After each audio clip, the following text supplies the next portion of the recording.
In this problem, we need to show that the points A, B, and C are the vertices of an isosceles triangle. Okay, let us begin.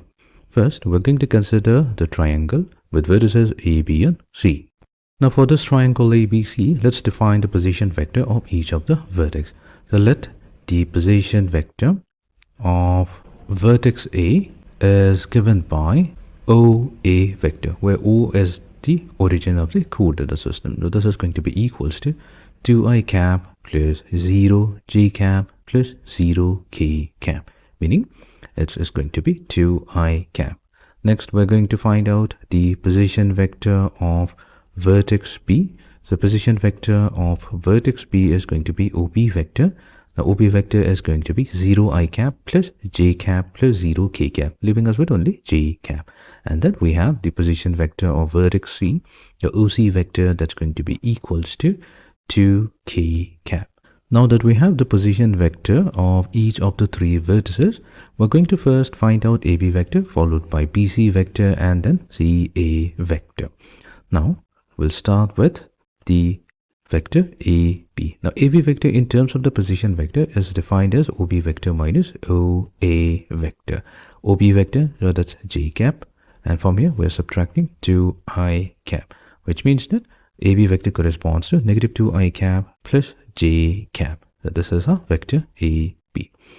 Then we will find out the vector BC. So BC vector is going to be OC vector minus OB vector. So what is OC vector? OC vector, that's 2k cap, and from here we're going to subtract OB vector, so that's j cap. So that's going to be equals to negative j cap plus 2k cap. So this is our vector BC. And then we have CA vector. So CA vector is going to be OA vector minus OC vector. Now what is OA vector? OA vector, that's 2i cap, and from here we're subtracting OC vector, so that's negative 2k cap.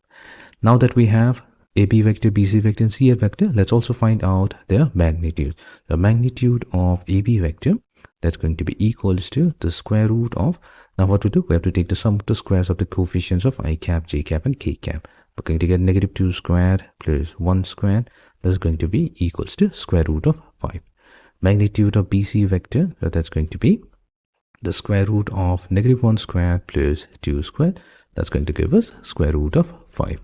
And then we have magnitude of vector CA, so that's going to be equals to the square root of 2 squared plus negative 2 squared. So this is going to be equals to 2 times square root of 2. Now clearly here we have the side AB of the triangle that has the same length as the side BC of the same triangle. The AB that came out to be square root of 5, and BC also came out to be square root of 5. Since the two adjacent sides of the triangle ABC are equal, that thus means that ABC is going to be a isosceles triangle. So we can say that triangle ABC is isosceles, hence proved.